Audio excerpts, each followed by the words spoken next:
वालेकुम अस्सलाम। अस्सलाम वालेकुम भाई।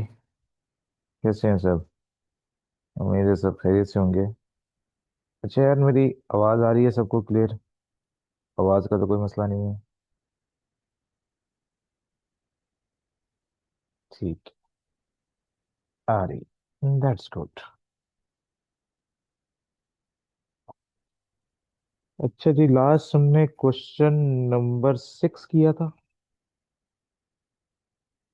ऐसे ही है।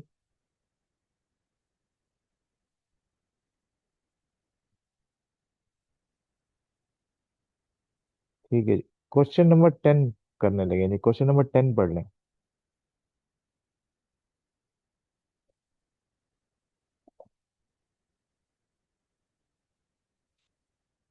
क्वेश्चन नंबर 10 रीड आउट कर लें जी।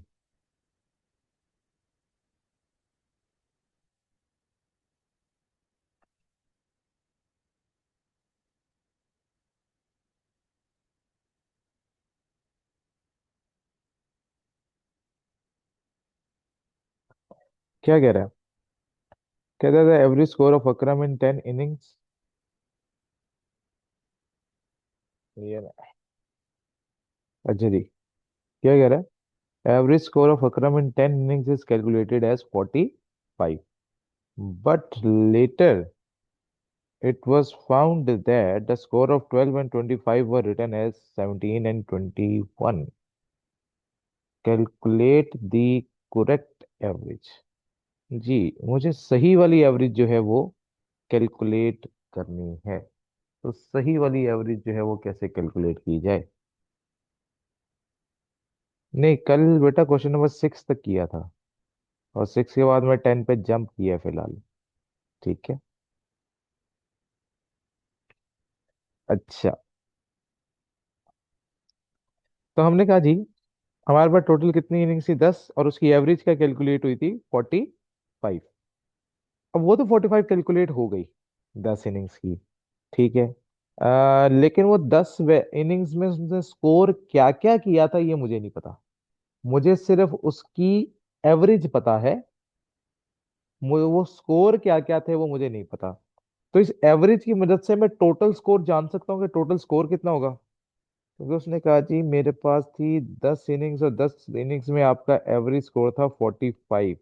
तो इसका मतलब है इन 10 इनिंग्स में हमने टोटल स्कोर कितना किया? समीशन एक्स का फॉर्मूला हमने पीछे क्या पढ़ा था? N multiply by mean.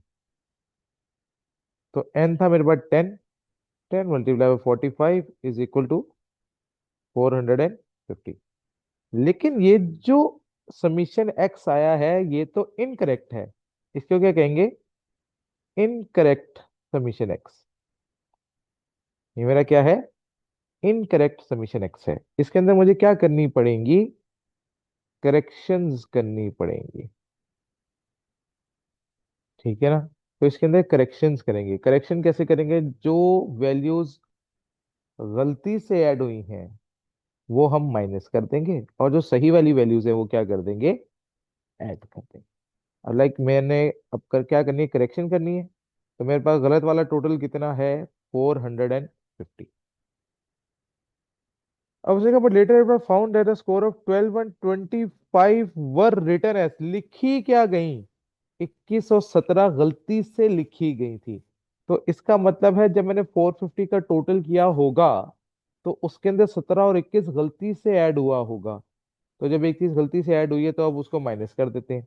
तो मैंने क्या किया? 17 को भी माइनस कर दिया और 21 को भी माइनस कर दिया। और इनकी जगह जो सही वैल्यूज थी उनको ऐड कर दिया, जो कि 12 और 25 थी। तो बताओ जी, आफ्टर करेक्शन मेरी करेक्ट समीशन एक्स कितना आता है?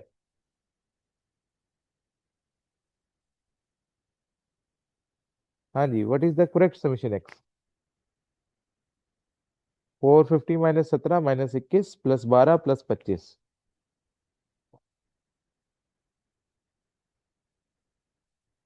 बताइए जी, करेक्ट समीशन एक्स कितना आया? 449। लेकिन मुझे तो क्या चाहिए, करेक्ट एवरेज। करेक्ट एवरेज से मुराद क्या है, करेक्ट मीन। तो मुझे तो करेक्ट मीन कैलकुलेट करना है। ठीक है, तो मैं तो जाऊंगा करेक्ट मीन कैलकुलेट करने।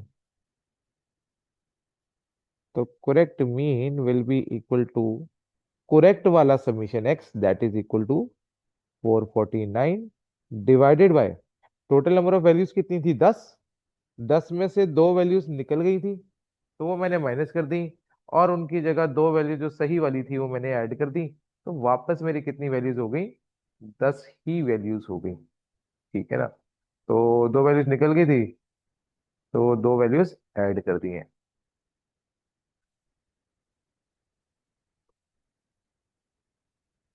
मीन को कहते हैं बेटा, मीन जब कैलकुलेट करना होता है तो उसको एक्स बार से डिनोट किया जाता है।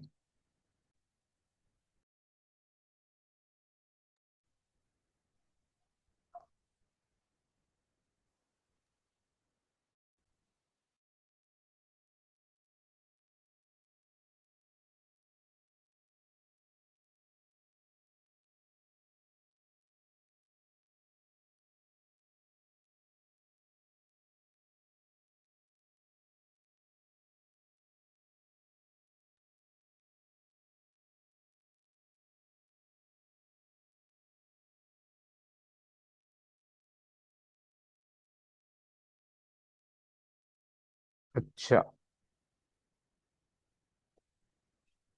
देखो जी, उसने कहा हमारे पास क्या था। हमने कहा जी हमारे पास टोटल 10 इनिंग्स में एवरेज स्कोर था 45। ठीक है, अब 45 था एवरेज, यानी कि ऑन एवरेज मैं 45 स्कोर करता हूँ। ठीक है, तो जब मैं ऑन एवरेज 45 स्कोर करता हूँ तो इसका मतलब है मैंने 10 इनिंग्स में टोटल स्कोर कितना है। देखो, 10 वैल्यूज तो मैं फाइंड करने से रहा, वो 10 वैल्यूज तो मुझे कभी जिंदगी में नहीं पता लग सकती कि वो 10 वैल्यूज थी क्या क्या। ठीक है, तो जब वो 10 वैल्यूज मुझे पता ही नहीं है कि वो थी क्या क्या, तो फिर वो तो मैं कर ही नहीं सकता ना, वो तो मेरी कहानी मेरी लीग से बाहर हो गई, वो मैं नहीं पता लगा सकता। ठीक है, अब हमने कहा भाई हम सिर्फ क्या करेंगे, जो गलतियां हमने की हैं उनको सिर्फ आइडेंटिफाई करते हैं और उनको ठीक कर लेते हैं। तो मैंने कहा टोटल मुझे पता है कितना, 10 इनिंग्स का टोटल कितना होगा, 450 होगा, तभी एवरेज 45 आई होगी। ठीक है, तो मैंने कहा भाई कि टोटल मुझे पता है कितना है, तो टोटल है मेरे पास 450 उस 10 इनिंग्स का। लेकिन बाद में पता लगा कि वो 10 इनिंग्स का जो टोटल आपने 450 किया है, ये गलत वाला टोटल है, ये गलत सबमिशन एक्स है। इसके अंदर कुछ गलतियां मौजूद हैं, तो उस गलतियों को मुझे क्या करना पड़ेगा, दुरुस्त करना पड़ेगा। तो हमने क्या किया, जो भी गलतियां की थी, अब ये सबमिशन एक्स होता कैसे कैलकुलेट है, सबमिशन एक्स कैसे कैलकुलेट करते हैं, तमाम वैल्यूज को ऐड करते हैं ना। तो इनमें वो गलत वाली वैल्यूज भी ऐड की होंगी, तो अगर वो गलत वाली वैल्यूज ऐड की हैं तो उनको ठीक करने के लिए क्या किया जाए, वो गलत वाली वैल्यूज डाटा में से निकाल दी जाए, तो उनको माइनस करना पड़ेगा। ठीक है, तो मैंने माइनस कर दिया। उसने कहा जी आपने गलती से 17 और 21 लिख दी थी वैल्यू, हालांकि वो 12 और 25 थी, तो मैंने निकाल दी। मैंने 17 और 21 निकाल दिया, और की जगह सही वाली वैल्यू 12 और 25 ऐड कर दी। तो मेरा करेक्ट वाला समीशन एक्स कैलकुलेट हो गया, दैट इज इक्वल टू 449। लेकिन मुझे तो करेक्ट समीशन एक्स थोड़ी चाहिए था, मुझे तो करेक्ट एवरेज चाहिए थी। करेक्ट एवरेज से मुराद क्या था, करेक्ट मीन। तो मीन का फार्मूला क्या था, समीशन एक्स ओवर एन। तो करेक्ट वाला समीशन एक्स मेरे पास आ गया। अब इसको मैंने नंबर ऑफ वैल्यूज पे डिवाइड करना था, तो मैंने कहा मेरे पास ये टोटल 10 वैल्यूज, 10 में से दो वैल्यूज निकल गई क्योंकि दो वैल्यूज सही थी ही नहीं। 17 और 21 निकाल दी तो पीछे रह गई 8 वैल्यूज। फिर उनकी जगह दो वैल्यूज हमने नई ऐड कर दी, तो हमने उसको क्या कर दिया, 10 पे दोबारा से डिवाइड कर दिया। तो करेक्ट वाला मीन कितना कैलकुलेट हो गया मेरा, 44.9। ओके होगी बात।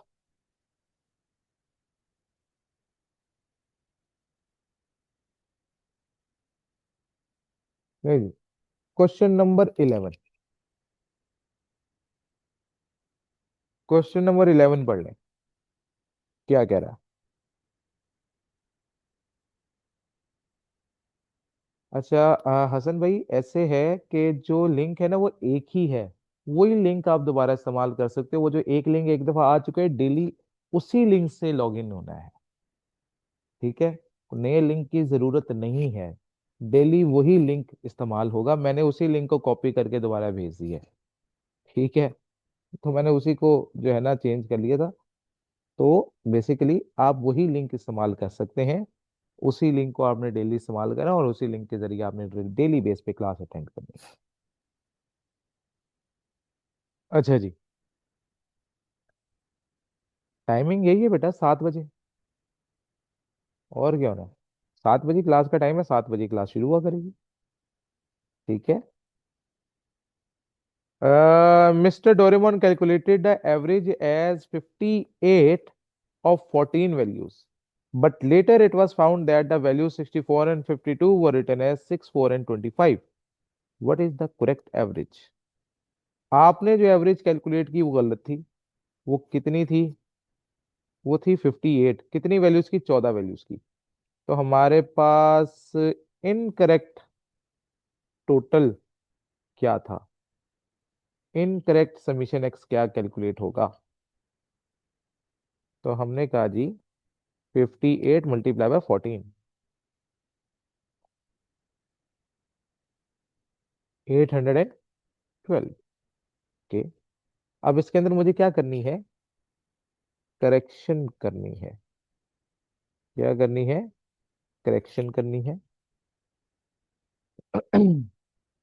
करेक्शन करने जाएंगे तो फिर क्या लिखेंगे?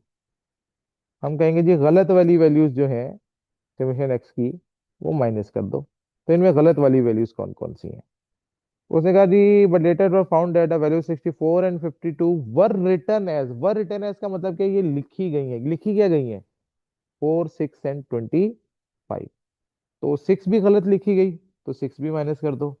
4 भी गलत लिखी गई, वो भी माइनस कर दी। और 25 भी गलत लिखी गई, तो वो भी मैंने क्या कर दी? माइनस कर दी।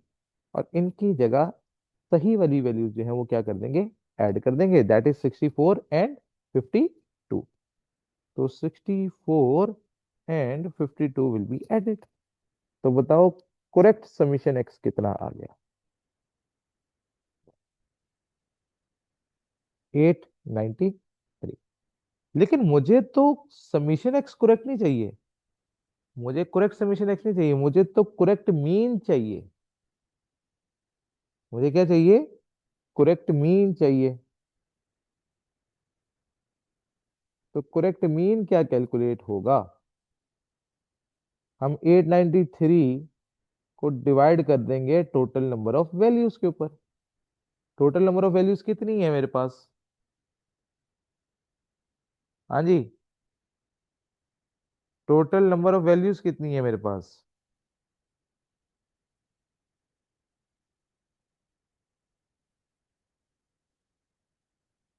माशाल्लाह।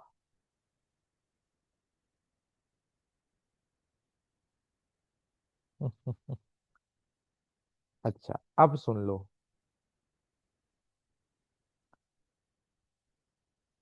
माशाल्लाह से सबने अपने अपने अंदाजे लगा के अलग अलग जवाब दे दिए हैं। कुछ ने सही दिए हैं, कुछ ने गलत दिए हैं। अब सुन लो। टोटल मेरे पास वैल्यूज थी 14। ठीक है।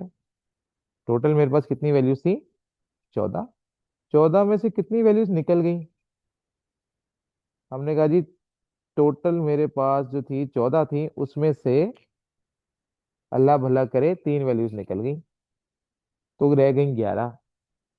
11 में फिर 2 वैल्यूज और ऐड हो गई। तो वैल्यूज टोटल हो गई कितनी? 13। तो 11 + 2, 13। तो 13 पे डिवाइड करेंगे।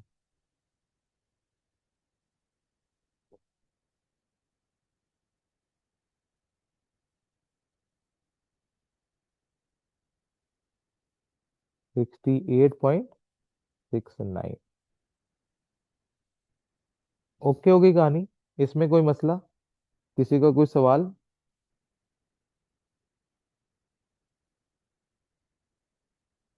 सुमैया बेटा, आपके पास टोटल वैल्यूज कितनी थी?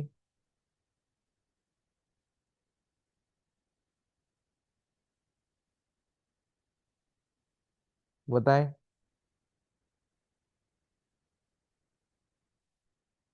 14। कितनी वैल्यूज निकल गई?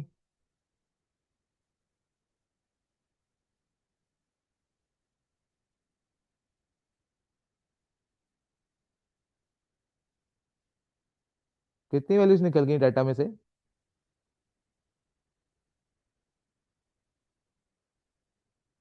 क्योंकि प्रीवियस क्वेश्चन में दो वैल्यूज निकली थी तो दो वैल्यूज आ गई थी उसकी जगह।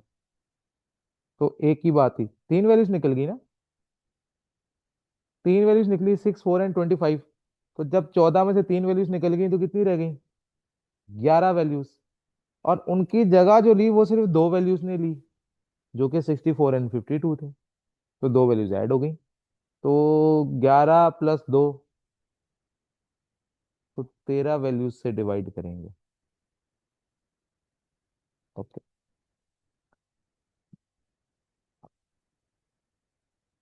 यहाँ तक किसी को कोई मसला?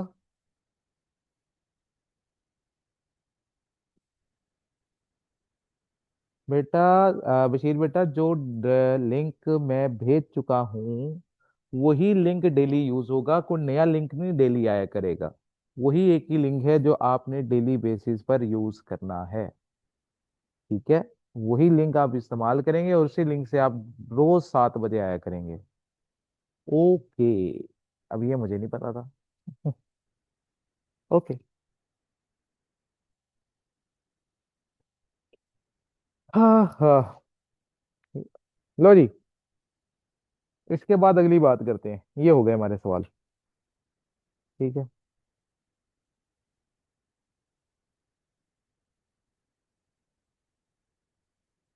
इसको भी हम साइड लाइन कर देते हैं फिलहाल।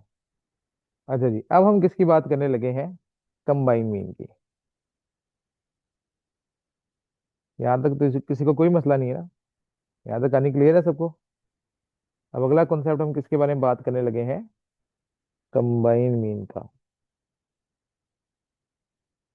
कंबाइन मीन को हम डिनोट करते हैं एक्स डबल बार से या एक्स बार सी से। और कंबाइन मीन का फॉर्मूला क्या होता है? Combine mean is equal to n1 × mean 1 plus n2 × mean 2 and so on, divided by n1 + n2। अब बेसिकली कंबाइंड मीन की जरूरत कब पड़ती है हमें? जब हमें कोई ओवरऑल मीन कैलकुलेट करना है पूरी ऑर्गेनाइजेशन का। ठीक है। तो पूरी ऑर्गेनाइजेशन का अगर मुझे मीन कैलकुलेट करना है तो तब हम कंबाइंड मीन का फॉर्मूला लगाते हैं। ठीक हो गई बात? तो हमने तब इस्तेमाल करना है कंबाइंड मीन का फॉर्मूला। और उसके अंदर अलग अलग हमें क्या दी हुई होंगी, डिफरेंट उसने सेक्टर्स दिए हुए होंगे या डिफरेंट उसने पार्टीशंस दी हुई होंगी और हर एक का अलग अलग मीन कैलकुलेट करके दिया हुआ होगा। लाइक फॉर एग्जांपल, एग्जांपल के तौर पे मैं बात कर लेता हूँ। हम कहते हैं जी हमारे कॉलेज में 3 सेक्शंस हैं। ठीक है। हमारे सिलेबस में सिर्फ एएम से रिलेटेड कंबाइंड मीन कैलकुलेट होता है, वैसे जीएम का कंबाइंड मीन कैलकुलेट करने का तरीका अलहदा है। एचएम का कंबाइंड मीन कैलकुलेट करने का तरीका अलहदा है, लेकिन वो हमारे सिलेबस का पार्ट नहीं है। ठीक है। हम सिर्फ अरिथमेटिक मीन का कंबाइंड मीन कैलकुलेट करना सीखेंगे, उसके अलावा बाकी दोनों नहीं सीखेंगे। क्यों गई बात? अच्छा। तो हमने कहा भाई कि कंबाइंड मीन का फॉर्मूला क्या हुआ? हमने कहा n1 × मीन 1। ठीक है, यानी कि पहले का टोटल, दूसरे का टोटल और जितने मर्जी टोटल दिए, क्योंकि हमने ओवरऑल मीन पूरी ऑर्गेनाइजेशन का कैलकुलेट करना होगा। तो उसमें तमाम वैल्यूज को ऐड अप करेंगे। ठीक है। हर सेक्टर की वैल्यूज का टोटल उठाया जाएगा और उनका फिर ग्रैंड टोटल किया जाएगा और उसको टोटल नंबर ऑफ वैल्यूज पे क्या कर देंगे? डिवाइड कर देंगे। ठीक है ना? तो इसके लिए हम देखेंगे, अल्लाह भला करे, क्वेश्चन नंबर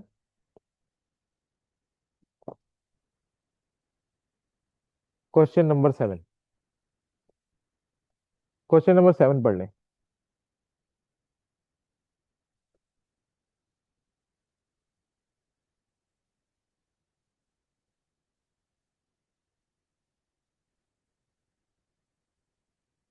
कहता है the mean marks of 20 students in QM term test is 62 of A51 and mean marks of 30 students of A52 is 80 in the same test. Calculate the overall mean marks of the student. Overall mean marks calculate करने हैं यानी कि combined mean calculate करना है। ठीक है, तो combined mean का फॉर्मूला क्या था, एन वन में कितने स्टूडेंट्स हैं मेरे पास, टोटल 20, और उनका एवरेज कितना दिया हुआ है 62, और इसका दूसरा मीन कितना दिया हुआ है 30, कितने number of student, sorry, N2 कितना दिया हुआ है 30, और उसकी एवरेज कितनी दे रखी है 80। हमने कहा जी combined mean is equal to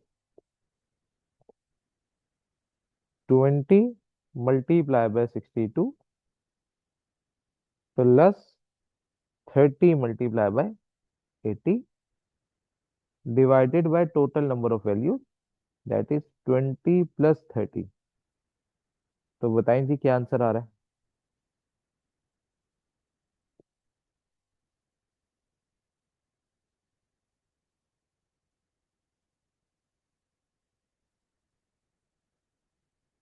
जी भैया आंसर बता दें।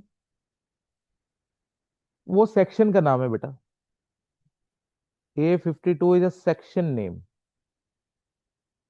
72.8। बाकी भी चेक करो यार। ठीक है, डन। लो जी, क्वेश्चन नंबर 7 में किसी को कोई मसला।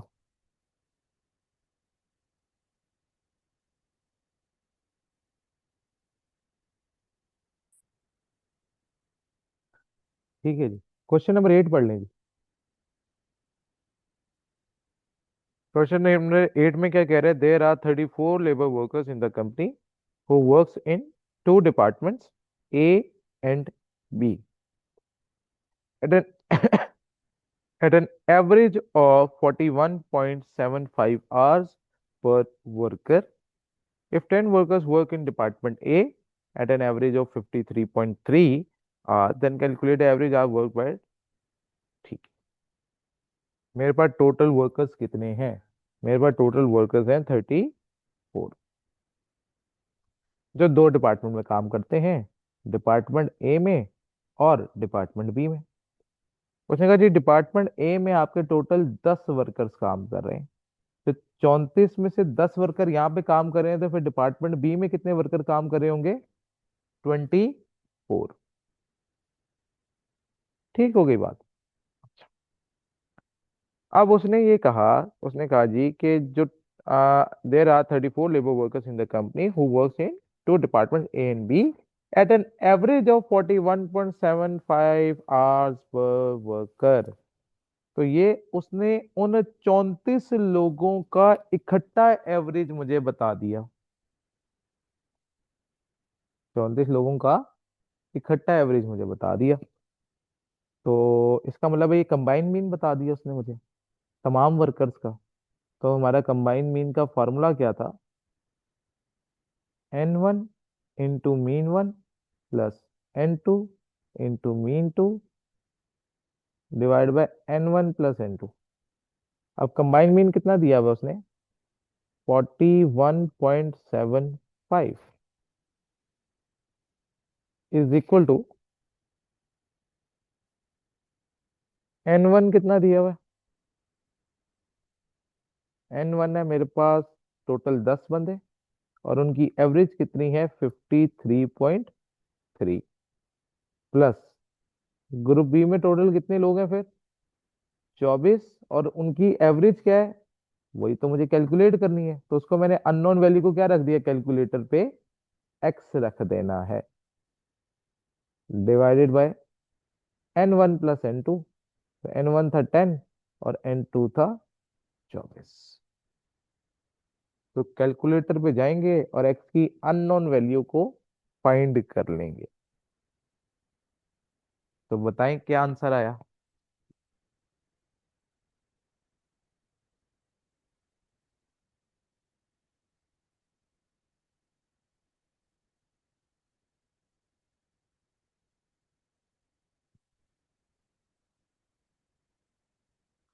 लो जी, मीन कितना आ गया, 36.93, बाकी भी चेक करें भाई।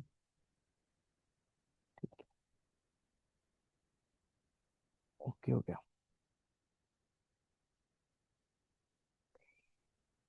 बेटा उसने हमें बताया था कि हमारे पास टोटल 34 लेबर वर्कर्स हैं जो पूरी कंपनी में काम करते हैं, जिनकी एवरेज 41.75 है।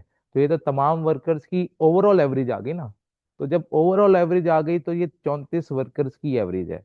तो जब ये 34 वर्कर्स की एवरेज है तो इसको हम बोलेंगे कंबाइन मीन, क्योंकि 34 वर्कर्स जो आगे दो हिस्सों में बट गए थे। 10 अलहदा हो गए थे और 24 अलहदा हो गए थे। 10 डिपार्टमेंट ए में काम करते थे और 24 डिपार्टमेंट बी में काम करते थे। और जो डिपार्टमेंट ए में काम करते थे उनकी एवरेज उसने बता दी थी 53.3। और दूसरे की एवरेज मुझे कैलकुलेट करनी थी। पर वर्कर मतलब एवरेज, ठीक है ना। पर वर्कर यानी कि एक वर्कर जो है ऑन एवरेज कितनी देर काम करता है, ठीक है। एक वर्कर जो एवरेज निकलती है वो हमेशा पर पर्सन या पर केजी या जो भी होगा, जिस भी हम उसके अंदर कैलकुलेट कर रहे होंगे यूनिट के अंदर, वो पर यूनिट कैलकुलेट होता है बेसिकली। अब मैं यहाँ पे जो है वो पर यूनिट, मेरा यहाँ पे क्या है, नंबर ऑफ वर्कर्स। तो मैं पर वर्कर कैलकुलेशन कर रहा हूँ यहाँ पे। ठीक हो गई ना बात। हाँ। तो कंबाइन मीन उसने मुझे बता दिया था 41.75 is equal to 10 plus 53.3 plus 24x divide by उनकी कंबाइन जितने भी नंबर ऑफ पीपल थे उनको ऐड कर दिया। तो इनफिनिक्स भाई कोई मसला, हमने सिंपली फॉर्मूला अप्लाई किया उसके ऊपर और एक्स की वैल्यू फाइंड कर ली है। ठीक है, आगे चलें।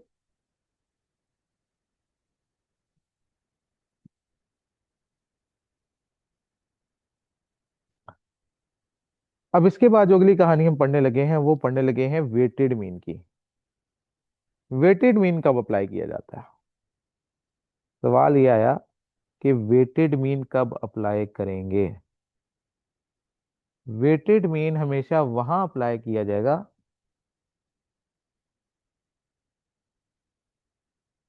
जी शायद भाई मुझे समझ नहीं आई बात। आप सवाल क्या पूछना चाह रहे हैं, यानी सवाल, तो सवाल यानी सर, यानी सवाल का एंगल चेंज हो। हाँ बेटा, हर दफा सवाल का सिनेरियो डिफरेंट आएगा। हमें कॉन्सेप्ट, इसलिए मैं बात कर रहा हूँ, हमने कॉन्सेप्ट सीखना है। हमने खाली रट्टा नहीं लगाना फॉर्मूले का, हमने समझना है कि कब कौन सा फॉर्मूला अप्लाई किया जा सकता है। जब तक हमें ये नहीं पता होगा कि हम कौन सा फॉर्मूला कब इस्तेमाल कर सकते हैं, तब हम तब तक हम नहीं कर पाएंगे सवाल। ठीक है ना। तो हमें बेसिकली समझनी है चीजें। अच्छा।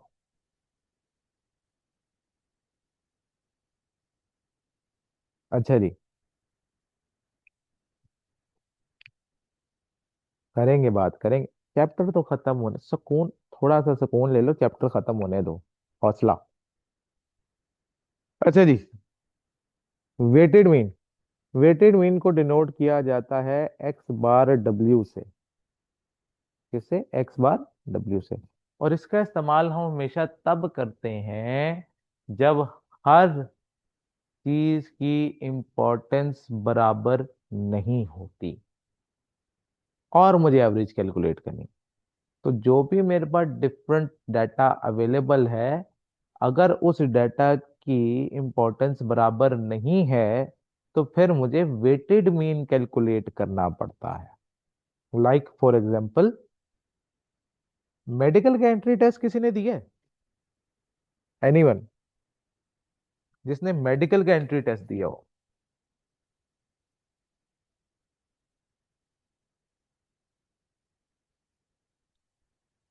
अब मेडिकल के एंट्री टेस्ट में ना एक रूल होता है। वो रूल क्या है? वो कहता है जी 10% मार्क्स जो है ना आपके मैट्रिक के काउंट होंगे, 40% मार्क्स जो है आपके इंटरमीडिएट के काउंट होंगे, और 50% मार्क्स जो है वो आपके उस टेस्ट के काउंट होंगे जो आप मेडिकल का टेस्ट दे रहे हो। तो वो परसेंटेज से बेसिकली क्या बताना चाह रहा है कि भाई किस चीज की इंपॉर्टेंस ज्यादा है, किस चीज की इंपॉर्टेंस कम है। ठीक है। लाइक उसने कहा जी कि मैट्रिक के 10% मार्क्स काउंट होंगे सिर्फ, तो इसका मतलब है मैट्रिक की इंपॉर्टेंस सबसे कम है। उसके बाद इंटरमीडिएट की इंपॉर्टेंस है क्योंकि उसके 40% मार्क्स काउंट किए जा रहे हैं, और 50% मार्क्स जो है किसके काउंट कर रहे हैं हम, जो टेस्ट दे रहे हैं। तो ये इंपॉर्टेंस को जाहिर करता है। तो हमेशा वेटेड मीन वहां पे अप्लाई होगा जहां पे हर चीज की इंपॉर्टेंस बराबर नहीं है, यानी कि हर एग्जाम की इंपॉर्टेंस यहाँ पे बराबर नहीं थी, तो तभी उसको डिफरेंट पर जो है वेटेज प्रोवाइड की गई। तो हमेशा वेटेड मीन वहां अप्लाई करना है जहां पे हर चीज की इंपॉर्टेंस बराबर ना हो। ठीक होगी बात। और इसका फॉर्मूला क्या होगा, weighted mean is equal to summation of W X divided by summation of W. नहीं, कंबाइंड मीन अलहदा चीज है, वेटेड मीन अलहदा चीज है, दोनों का आपस में कोई ताल्लुक वास्ता नहीं है।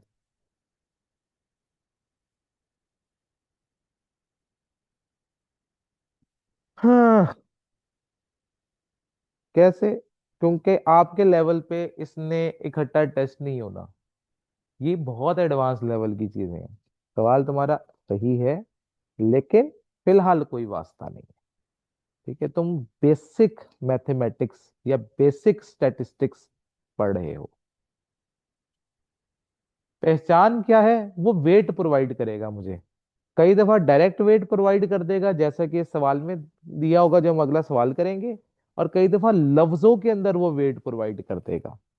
तो डिफरेंट, जैसे मैंने कहा कि वो कह देगा कि किसी को 4 टाइम्स काउंट कर लो, किसी को 2 टाइम्स काउंट कर लो, इस तरह की वो निशानियां दे सकता है। ठीक है। तो किसी को उसने कहना है कि 2 टाइम्स काउंट कर लो किसी वैल्यू को, किसी को 3 टाइम्स काउंट कर लो, किसी को 5 टाइम्स काउंट कर लो। तो वो टाइम्स में अगर काउंट करवा रहे हैं ना किसी वैल्यू को, तो दैट मीन्स वो उसका वेट बता रहा है। तो या तो वेट वो सीधा सीधा देगा या टाइम्स में कहेगा कि इसको इतने टाइम्स कंसीडर कर लो। तो फिर हम उसको मानेंगे कि ये क्या है, वेटेड मीन है। जैसे कि क्वेश्चन नंबर 9, क्वेश्चन नंबर 9 में उसने वेट मुझे अलहदा से प्रोवाइड कर दिया है। ठीक है। जब उसने मुझे अलहदा से वेट प्रोवाइड कर दिया है, तो उसने उसकी इंपॉर्टेंस बता दी है। अब उसने कहा जी कैलकुलेट द मीन। जब भी वेट मुझे दिखाई देगा किसी भी सवाल में, तो फिर मैं वहां पे वेटेड मीन का फॉर्मूला अप्लाई करूंगा। और वेटेड मीन का फॉर्मूला क्या था, summation of W X divided by summation of W. तो मुझे एक कॉलम बनाना पड़ेगा किसका, डब्ल्यू एक्स का। अब ये वेट क्या था डब्ल्यू, और मार्क्स क्या थे एक्स, ये वैल्यूज थी। तो इन दोनों का एक कॉलम बनाया हमने, और इसके अंदर हमने दोनों को मल्टीप्लाई करते गए। 35 × 2 70, 42 × 2 84, 76 × 1 76, एंड 40 × 2 80। ठीक हो गई बात। अब यहाँ पे मैं क्या निकालूंगा इनका, कंबाइन मीन कैल सॉरी वेटेड मीन कैलकुलेट करूंगा। तो वेटेड मीन का फार्मूला क्या था, अल्लाह भला करे, summation of W x divide by summation of W. तो इनका टोटल कितना है, इन सबका टोटल कर दो, तो वो बन जाएगा 310। और इसका टोटल वेट का टोटल कितना आएगा, 7।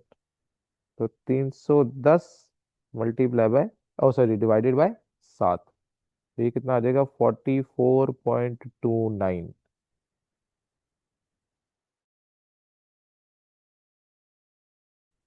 77.5। हाउ, 44.29 जो है मेरा आंसर बन जाएगा।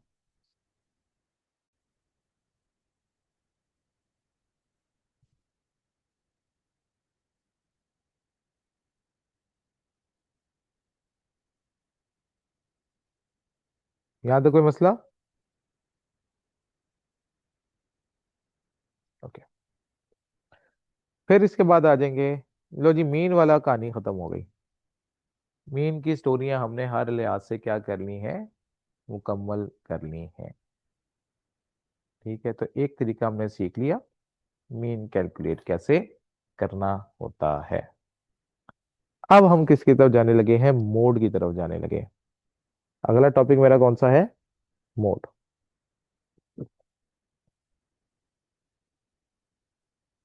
मोड किसको बोलते हैं, mode is the most repeated value of the data. क्या, most repeated value of the data.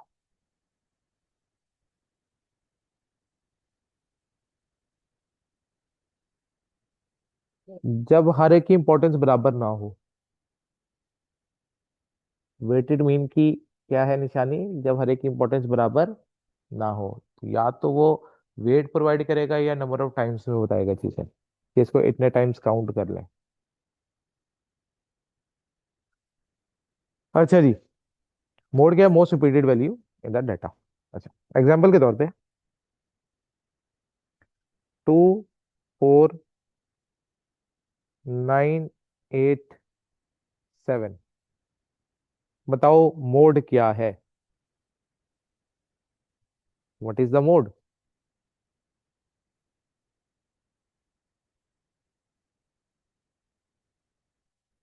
नहीं है, इसका मतलब है हर डाटा में मोड होना जरूरी नहीं है। किसी डाटा में मोड हो सकता है, किसी डाटा में मोड नहीं भी हो सकता। अच्छा जी, अब बताओ अब मोड क्या है। ओके,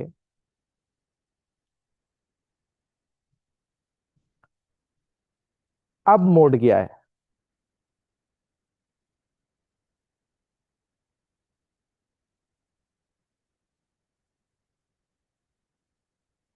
ठीक है, अब 9 और 8 दो मोड हो गए।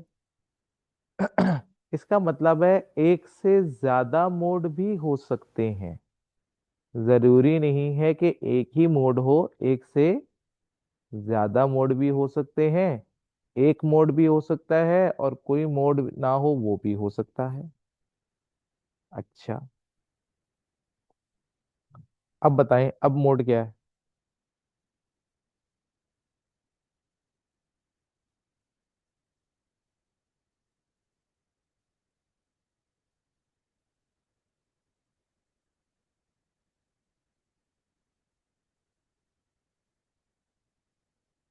बेटा कैलकुलेट क्या करना है मुझे बताओ, इसमें कैलकुलेट कर सकते हैं मोस्ट रिपीटेड वैल्यू, इसमें क्या कैलकुलेशन है। अच्छा, अब बताओ अब मोड क्या है।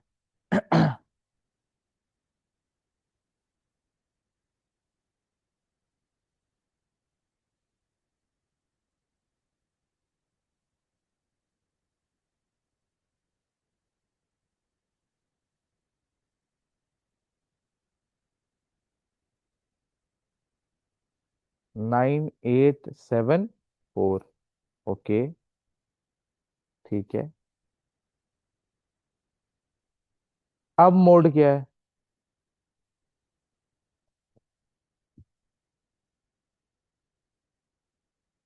बताओ। वे हम्म, अब कुछ बच्चों ने सही जवाब दिया है, कुछ बच्चों ने सही जवाब नहीं दिया। अब बेसिकली कोई मोड नहीं है, देर इज नो मोड। अब यहाँ पे कोई भी मोड नहीं है, क्यों नहीं है, क्योंकि डेफिनेशन थी मोस्ट रिपीटेड वैल्यू। तो बताओ कौन सी वैल्यू सबसे ज्यादा बार रिपीट हो रही है, सारी तो दो दो बार हो रही हैं।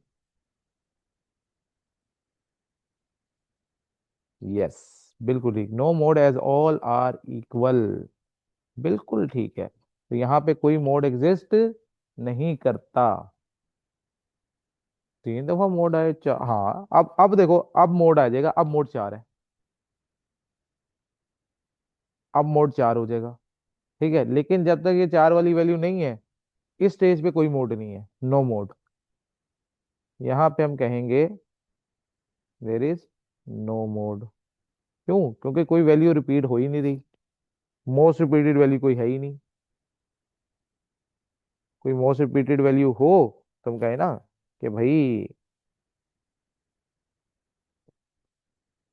तो उधर मोड एग्जिस्ट नहीं करता। लेकिन अगर मैं ये वाली वैल्यूज लिखूं और इसमें कहूं जी अब मोड क्या है, तो मैं कहूंगा कि 7 मेरा क्या है, मोड है। अब यहाँ पे 7 मोड बन जाएगा मेरा।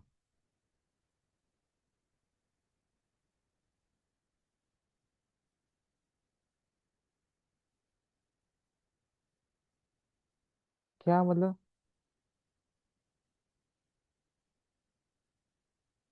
इन्फिनिक्स भाई क्या कहना चाहते हैं आप? मैं आपकी बात समझा ही नहीं।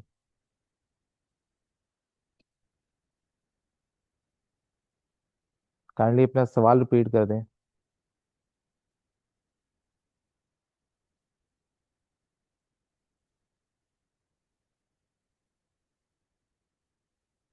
मोड कहाँ काम आता है?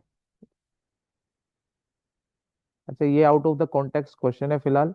लेकिन चलो, मोड आमतौर पे हम ऐसी जगह इस्तेमाल करते हैं जहाँ पे कुछ हम हमने बेसिकली क्या जानना है, हमने बेसिकली जानना है कि यार सबसे ज्यादा बार क्या चीज रिपीट हो रही है। ठीक है।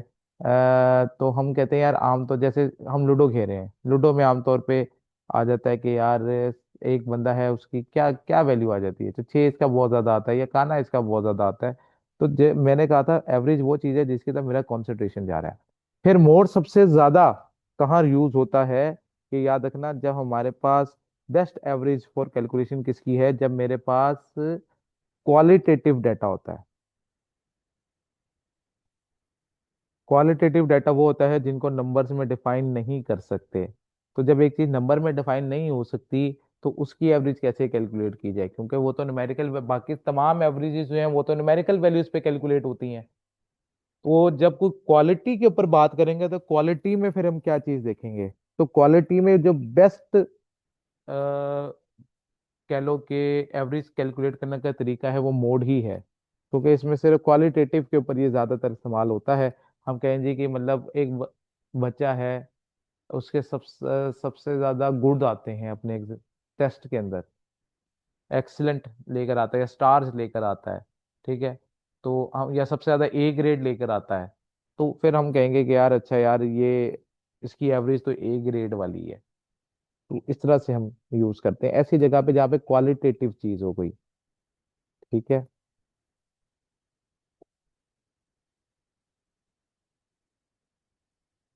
नहीं, वो तो जो 7 आया वो तो मैंने बाद वाले एग्जांपल में लिखा ना। तो उधर तो मैंने लिख दिया 7 मोड है। ठीक है। लेकिन जो ऊपर वाला डाटा था ये वाला, अब इस डाटा को सिर्फ देखो, सिर्फ ये वाले डाटा को देखो, और इस वाले डाटा को देख के बताओ कोई वैल्यू, कि कोई वैल्यू है जो मोस्ट रिपीटेड हो। हाँ, ग्रेड लेवल्स, ठीक है, ग्रेड हो सकते हैं। तो कोई ऐसी वैल्यू नहीं है जो सबसे ज्यादा बार रिपीट हो रही हो। तो अगर कोई वैल्यू नहीं है ऐसी, तो फिर मैं, ऑब्वियस सी बात है, कहानी खत्म हो गई वहां पे। ठीक होगी ना बात? तो ऐसे सिचुएशन के अंदर कोई मोड एग्जिस्ट नहीं करेगा। डन।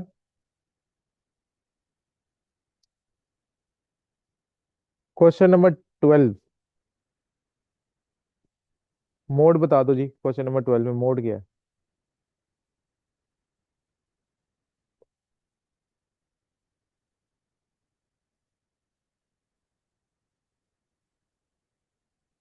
6 रिपीट हो रहा है, 4 रिपीट हो रहा है, 9 रिपीट हो रहा है, 5 नहीं हो रहा, 8 भी नहीं हो रहा।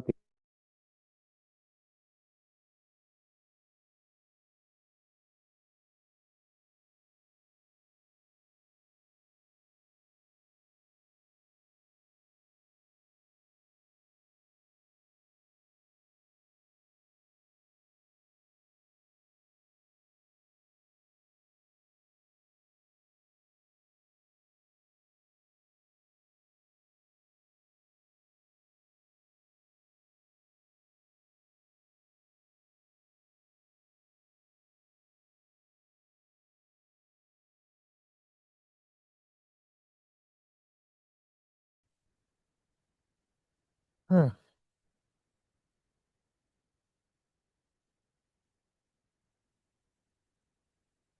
हाँ जी भाई। क्वेश्चन नंबर 12 में कोई मसला? Okay. Question number 13। Question number 13 में बता दो जी, मोड क्या होगा?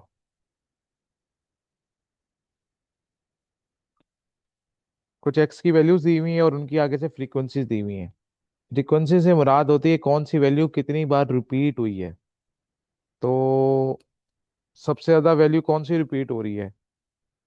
8 रिपीट हो रही है सबसे ज्यादा बार, क्योंकि 8 को 6 बार जो है रिपीट किया गया है।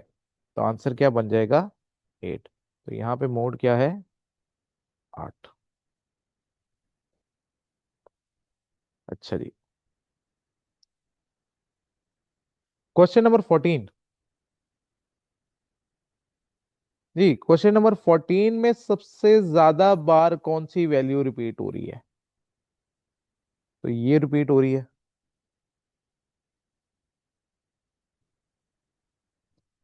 मैं चेक करवा लेता हूँ बेटा। मैं इसको चेक करवाता हूँ। ठीक है। अब सबसे ज्यादा वैल्यू कौन सी रिपीट हो रही है? 22। ऐसे ही है। सबसे ज्यादा ये रिपीट हो रही है। अब लेकिन इसके सामने जो तो आंसर तो इसके सामने वाला होना चाहिए था कि कौन सी वैल्यू सबसे ज्यादा रिपीट हो रही है। तो ये तो पूरी रेंज आ गई। 30 से लेकर 39 तक वैल्यूज जो है वो सबसे ज्यादा बार रिपीट हो रही हैं। लेकिन मुझे तो कोई एक मोड कैलकुलेट करना है। तो यहाँ पे फिर मैं एक एस्टिमेटेड मोड कैलकुलेट करूंगा। कौन सा बेटा, समझ नहीं आया? कौन सा क्वेश्चन कह रहे हो?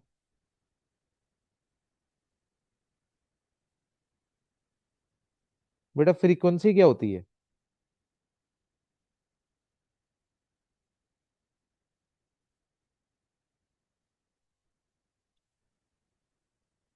मतलब व्हाट इज फ्रीक्वेंसी?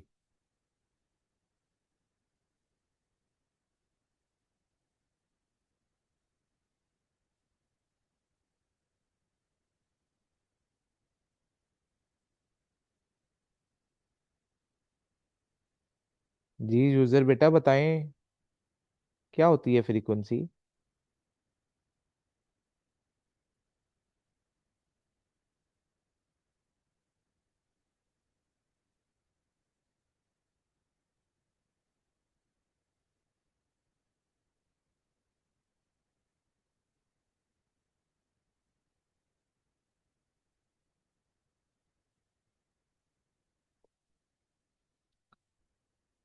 नहीं नहीं, मैं जिससे पूछ रहा हूँ उसने जवाब देना है और कोई जवाब ना दे काइंडली। जिसका क्वेश्चन है, जिसको समझ नहीं आया वही जवाब दे।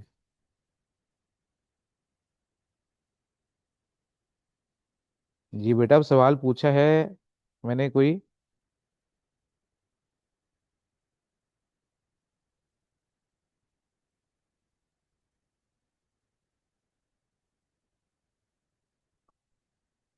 मैंने बेटा ये पूछा है व्हाट इज फ्रीक्वेंसी।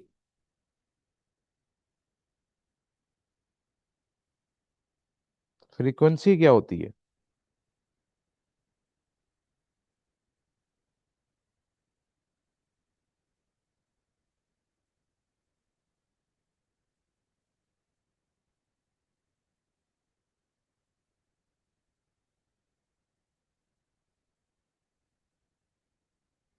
रेपिटेशन को शो करती है ना। तो मुझे बताओ क्वेश्चन नंबर 13 में कौन सी वैल्यू है जो सबसे ज्यादा बार रिपीट हुई है? बताएं।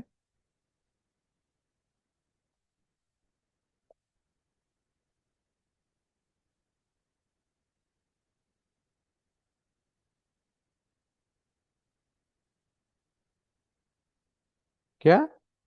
कैसे? वो तो 5 बार रिपीट हो रहा है। सबसे ज्यादा बार तो ये नहीं रिपीट हो रही वैल्यू। सबसे ज्यादा फ्रीक्वेंसी इसकी नहीं है।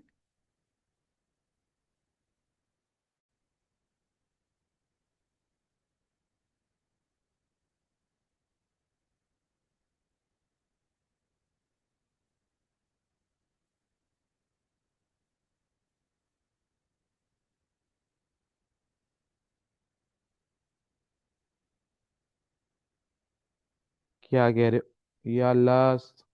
बेटा आप मुझे एक चीज बताएं, आप क्या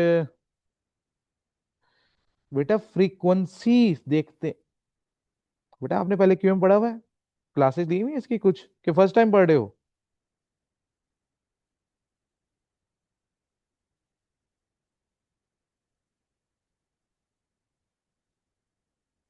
बेटा आप, बेटा वैल्यूज में नहीं देखना, हमने फ्रीक्वेंसी के अंदर देखना है कि कौन सी वैल्यू सबसे ज्यादा बार रिपीट हो रही है। फ्रीक्वेंसी बताता है तादाद, कि कौन सी वैल्यू कितनी बार रिपीट हुई है।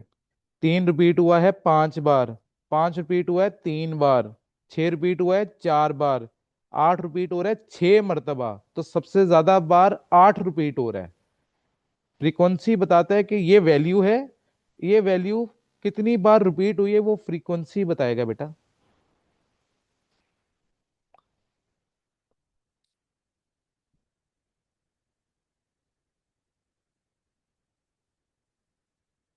ये फर्स्ट टाइम वाला काम जो है ना, ये खतरनाक है।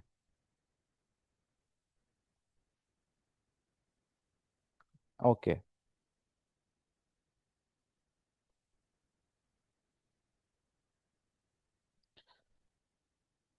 नहीं, नंबर को नहीं देखना ना बेटा, हमने देखना है फ्रीक्वेंसी डिफाइन करता है कि कौन, सात उसकी वैल्यू है, एक्स, वो बताता है कि एक्स एक वेरिएबल है और वो वेरिएबल कितनी बार रिपीट हुआ ये फ्रीक्वेंसी ने बताना है। ठीक है ना? हाँ।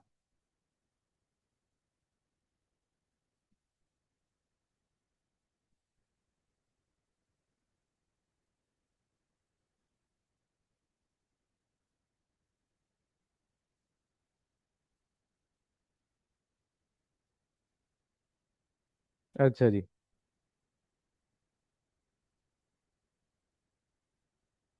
बेटा क्या समझ नहीं आई? बेटा क्या मसला है बताएं।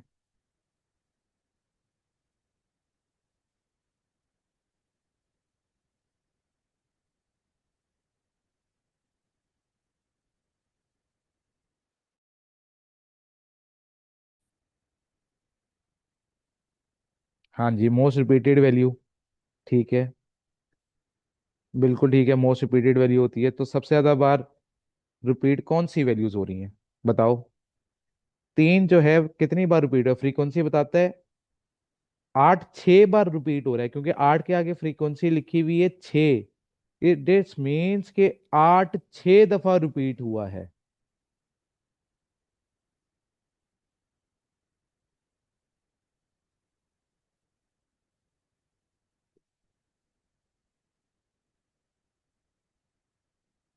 अच्छा जी, अब आओ जरा क्वेश्चन नंबर 14 पे। क्वेश्चन नंबर 14 में सबसे ज्यादा कौन सी वैल्यू रिपीट हो रही थी?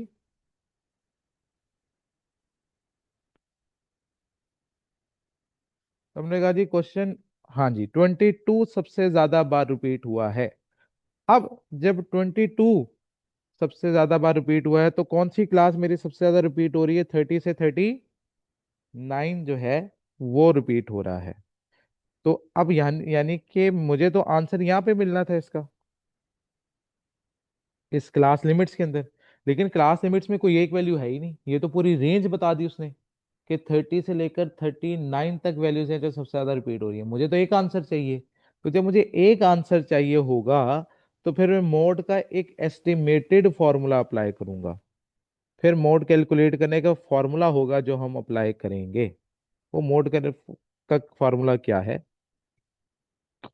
Mode will be equal to L plus F M minus F one divided by 2 FM minus F1 minus F2 multiply by H। Okay होगी बात? जिसमें L क्या है? L is the lower class boundary of modal class.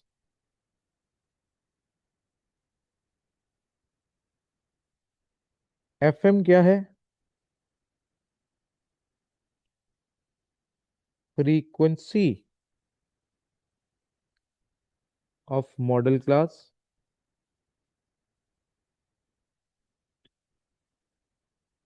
F1 क्या है? Previous frequency. गलत जवाब। Previous frequency of to modal class. F2 क्या है? अगली frequency, next frequency to modal class. और एज क्या है? Height of modal class. Okay हो गई कहानी। अब मुझे ये वाला फॉर्मूला अप्लाई करना था। तो सबसे पहले तो ये क्लास बाउंड्रीज मुझे गिवन नहीं है। ये मुझे क्या गिवन है? क्लास लिमिट्स गिवन है। क्या? 30 से लेकर 39 तक। तो मुझे पहले इसको किस में कन्वर्ट करना पड़ेगा? बाउंड्रीज में कन्वर्ट करना पड़ेगा। तो जो शुरू वाली वैल्यू है उसके अंदर से हम 0.5 को माइनस कर देंगे, और जो हायर वाली वैल्यू है उसके अंदर हम 0.5 ऐड कर देंगे। तो मेरी बाउंड्री क्या बन जाएगी? 29.5 से लेकर 39.5 तक। ओके हो गई गानी। तो 29.5 से लेकर 39.5 तक का मेरा क्या आ गया? इसकी क्लास बाउंड्री आ जाएगी। तो 0.5 मैंने इसमें से माइनस कर दिया, और 0.5 इसमें ऐड कर दिया। यहाँ पे माइनस कर देंगे और यहाँ पे ऐड कर देंगे 0.5। ठीक हो गया। अब मैंने इसकी लोअर क्लास बाउंड्री उठाई। अब जो लोअर क्लास बाउंड्री उठाई है वो कितनी आई? What is the lower class boundary? बिल्कुल, ग्रुप डाटा के लिए ये फॉर्मूला है। तो मैंने यहाँ पे उठाई जी 29.5 plus frequency of modal class है कितनी? 22। ये एफ एम है। इसको क्या बोलेंगे? F M. F1 क्या होगा? इससे प्रीवियस वाली वैल्यू। F2 क्या होगा? इसके अगले वाली वैल्यू।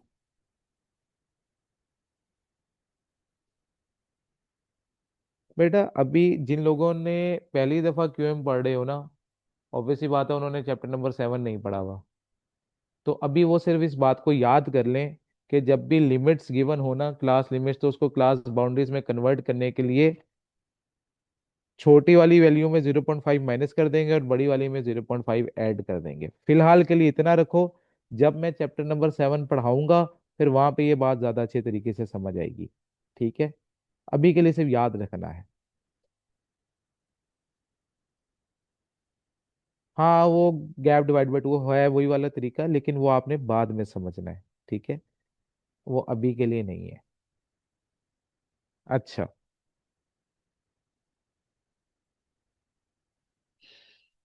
और वो जो जिसका ये सवाल आया है ना कि वो कम्युलेटिव फ्रीक्वेंसी, वो बेटा मीडियन में या फ्रैक्टाइल्स में कैलकुलेट करते हैं हम, यहाँ पे नहीं करेंगे। अच्छा जी। 25.5 लोअर क्लास बाउंड्री आ गई, plus F M. Modal class की फ्रीक्वेंसी कितनी है? 22। Minus F1। F1 कितना है? प्रीवियस क्लास की फ्रीक्वेंसी। 22 से ऊपर वाले की फ्रीक्वेंसी कितनी है? 13। तो माइनस कर दिया 13, डिवाइडेड बाय 2 FM। तो 22 multiply by 2, 44, minus F1 minus F2।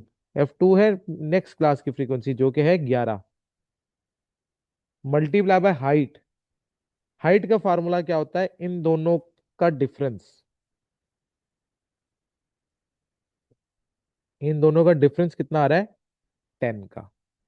तो इन दोनों को आपस में माइनस कर देना है। बाउंड्रीज को डिफरेंस लेंगे तो वो क्या कहलाएगी? क्लास हाइट कहलाएगी या क्लास विड्थ कहलाएगी। तो इसको मल्टीप्लाई बाय 10 कर देंगे। तो निकाल दो आंसर। 34। तो 34 विल बी माई आंसर। बिल्कुल ठीक हो गया।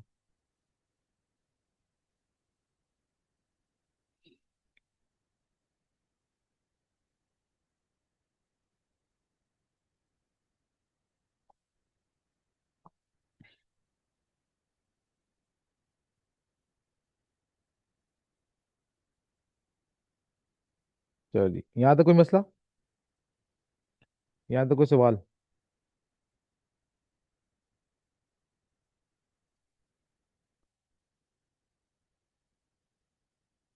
अच्छा जी।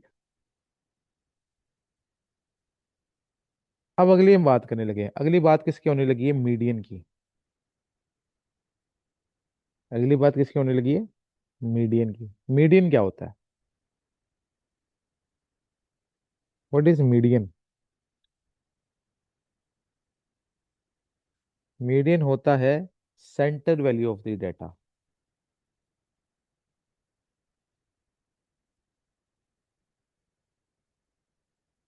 एक मिनट, क्या बात नहीं समझ आई भाई? बताएंगे मुझे? क्या मसला है? मेहरान भाई, आपको तो मसला नहीं आना चाहिए था।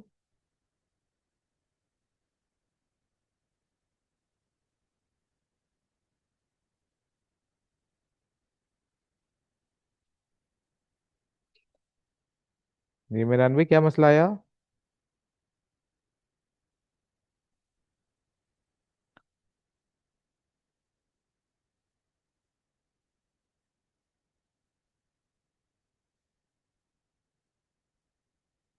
बेटा, 2 FM फ्रीक्वेंसी। मॉडल क्लास की फ्रीक्वेंसी कितनी थी? 22 थी ना? तो इसको 2 से मल्टीप्लाई करेंगे तो क्या आएगा? 44।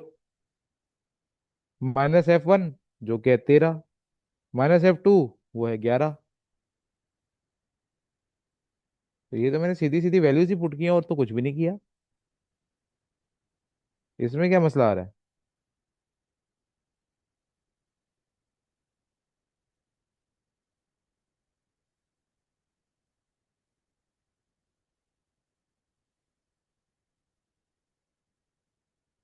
जी मेहरान भाई बताएं।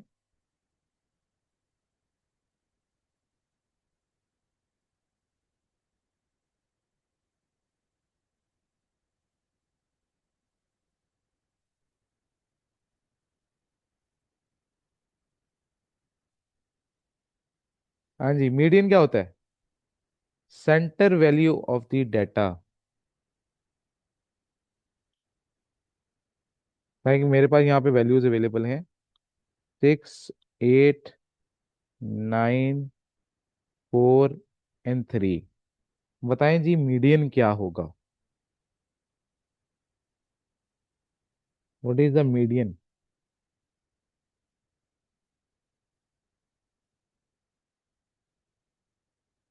गलत। सारे लाइन से गलत। सारे गलत। चलो शुक्र है, सही जवाब आना शुरू हुआ। बेटा, मीडियन का एक रूल याद रखना है। सेंटर वैल्यू कैसे कैलकुलेट करनी है? सबसे पहले डाटा को अरेंज करना है। अरेंज डाटा इन असेंडिंग और डिसेंडिंग ऑर्डर। असेंडिंग या डिसेंडिंग ऑर्डर में पहले अरेंज किया जाएगा डाटा को। हम असेंडिंग में किया करेंगे, हम डिसेंडिंग में नहीं करेंगे। तो जब इसको अरेंज करूंगा तो अरेंज डाटा क्या होगा? 3, 4, 6, 8 एंड 9। अब बताओ जी कि मीडियन क्या है? तो जवाब आएगा 6।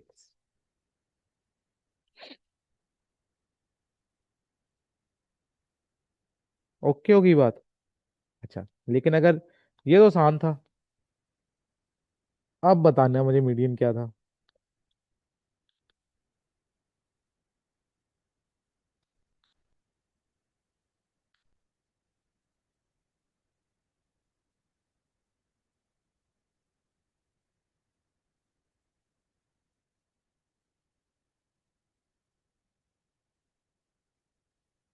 हाँ जी।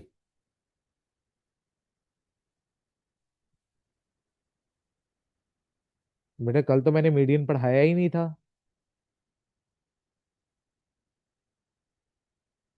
सिर्फ उसकी एक छोटी सी डेफिनेशन कराई थी मैंने। मैंने तो मीडियन पढ़ाया ही नहीं था। टोटली सिर्फ मैंने ये बताया था centre value of the data. इससे ज्यादा तो मैंने कुछ बताया ही नहीं था उसके बारे में। टॉपिक तो आ जाया है।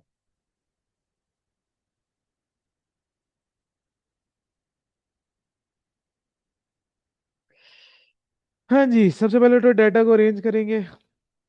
डाटा को अरेंज करना है असेंडिंग ऑर्डर में।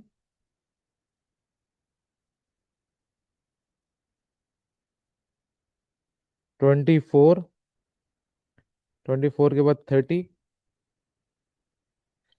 30 के बाद 40, 40 के बाद 52, उसके बाद 75 एंड 86। तो अब सेंटर वैल्यू के लिए हमें एक फॉर्मूला लगाना पड़ेगा। उससे मुझे पोजीशन पता लगती है कि मेरे मीडियन की पोजीशन क्या है। तो मीडियन की पोजीशन के लिए मुझे nth वैल्यू कैलकुलेट करने का फॉर्मूला लगाना है। वो nth वैल्यू कैसे कैलकुलेट होगी? ये nth वैल्यू मुझे क्या बताएगी? मेरी पोजीशन, किस पोजीशन पे मुझे मीडियन मिलेगा। तो उसका फॉर्मूला क्या है?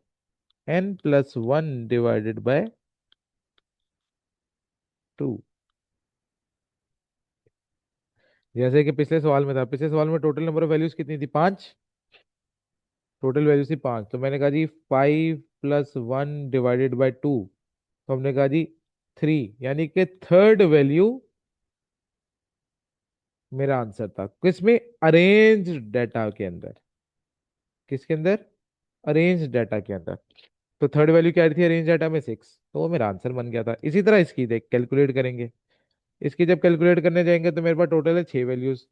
6+1/2, तो यह आ जाएगा 3.5th वैल्यू। क्या आ जाएगा?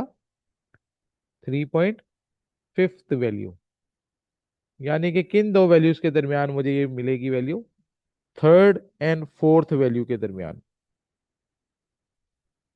थर्ड वैल्यू और फोर्थ वैल्यू के दरमियान मुझे मिलेगा।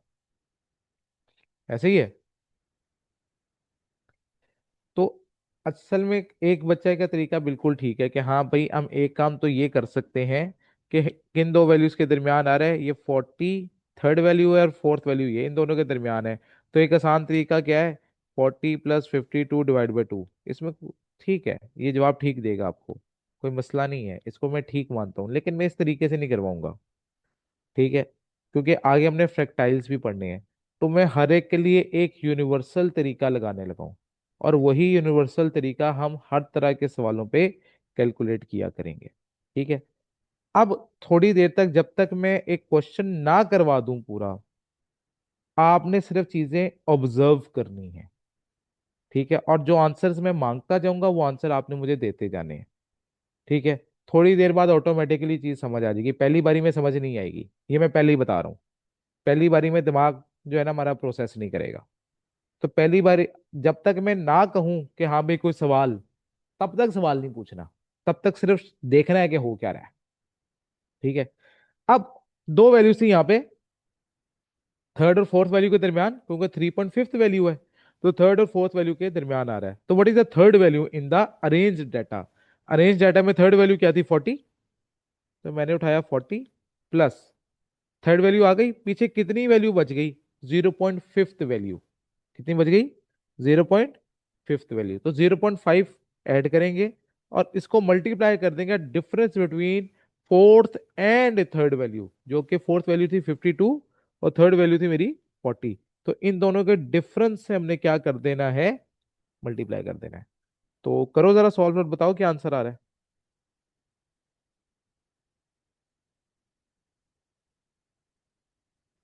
जल्दी जल्दी निकालो आंसर इसका।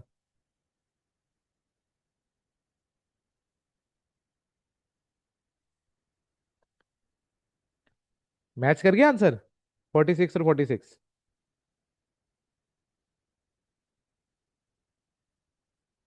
कर गया मैच? ओके होगी कहानी। अच्छा, चलो। स्टिल अभी तक सवाल तुम लोगों ने नहीं पूछना, क्योंकि अभी तक मैंने कहानी अपनी मुकम्मल नहीं की। जब मैं कहूंगा क्वेश्चन, क्वेश्चन तब आएंगे, उससे पहले सिर्फ चीजें समझनी है। ठीक है। मीडियन में हम बेसिकली करते क्या है? डाटा को दो हिस्सों में डिवाइड करते हैं। मीडियन में क्या करते हैं बेसिकली हम? बेटा उनशाल बेटा, इसलिए मैं इजी वाला तरीका कर सकते हैं, मना नहीं है, लेकिन मैं इसलिए ये बात करता होता हूँ, तरीका एक ही रखो। क्योंकि एक चीज को कैलकुलेट करने के लिए अलग तरीका और दूसरे को कैलकुलेट करने के लिए अलग तरीका, तो वो बड़ा ना मिसमैच हो जाता है। अगर तुम दोनों मैनेज कर सकते हो, या यस यू कैन मैनेज, लेकिन जो ये आसान वाला तरीका है, ये जब मैं आगे चीज आगे पढ़ाऊंगा तो वहां पे अप्लाई नहीं हो सकेगा। वहां पे फिर मुझे यही वाला तरीका जो है वो अप्लाई करना है। तो इस वजह से मैं कहता हूं कि एक ही तरीका पूरे एक चीज के लिए रखो। ठीक है, तो इसलिए मैं एक ही तरीके को फॉलो करवाता हूँ। आगे जब तुम प्रोबेबिलिटी पढ़ोगे ना, तो प्रोबेबिलिटी भी कैलकुलेट करने के कई सारे तरीके होते हैं, लेकिन मैंने सिर्फ एक ही तरीका सिखाना है और उसी को हर सवाल में अप्लाई करवाना है। ठीक है ना। क्योंकि जब बहुत सारे तरीके तुम लोग सीख लेते हो ना, तो तुम लोगों का दिमाग यहाँ पे भी बंद हो जाता है कि अब कौन सा वाला तरीका लगाऊं। क्योंकि तुम्हारा दिमाग वहां पे काम करना बंद कर गया, तुमने इतने सारे तरीके सीख लिए कि तुम अब जरूर से ज्यादा दिमाग लगाने लग गए हो। तो जरूर से ज्यादा भी नहीं लगाना ना हमने, उतना ही लगाना है जितनी हमें जरूरत है। ठीक है, तो एक तरीका सीखेंगे और उसी को हम पक्का करेंगे। अब डाटा जो है बेसिकली सिर्फ दो हिस्सों में थोड़ी डिवाइड होता है। मीडियन में सिर्फ दो हिस्सों में डिवाइड होता है। तो दो से ज्यादा हिस्सों में भी डाटा को हम क्या कर सकते हैं, डिवाइड कर सकते हैं। जब दो से ज्यादा हिस्सों में हम डिवाइड करने जाएंगे तो उस चीज को बोलते हैं फ्रैक्टाइल्स। क्या बोलते हैं, फ्रैक्टाइल्स। फ्रैक्टाइल्स में डाटा दो से ज्यादा हिस्सों में डिवाइड होता है, जिसमें एक क्या है, क्वार्टाइल। क्वार्टाइल के अंदर हम क्या करते हैं बेसिकली, क्वार्टाइल में हम चीजों को चार हिस्सों में डिवाइड करते हैं। ठीक है? तो जब क्वार्टाइल कैलकुलेट करने जाएंगे तो उसका फॉर्मूला क्या होगा, i into n plus one divided by four. ये nth वैल्यू कैलकुलेट करने का तरीका है। मीडियन में nth वैल्यू कैलकुलेट करने का तरीका क्या था, n plus one divide by two. Quartile में nth वैल्यू कैलकुलेट करने का तरीका क्या है, i into n plus one divided by four. अब क्वार्टाइल बेसिकली चार हिस्सों में डाटा को डिवाइड कर गया था। अब सवाल ये आया कि ये आई क्या है। आई हम यूज करेंगे क्वार्टाइल का नंबर, कौन सा क्वार्टाइल मैं फाइंड करना चाहता हूं। तो मैं बेसिकली आगे इसको फर्दर तीन तरह के क्वार्टाइल्स कैलकुलेट करूंगा। One is Q1, one is Q2, another is Q3। Q3 लिखना था, भाई तुम क्या बना गए। अच्छा छोड़ो। तो तीन तरह के क्वार्टाइल हम कैलकुलेट करेंगे, Q1, Q2 and Q3। Q1 को हम बोलते हैं लोअर क्वार्टाइल,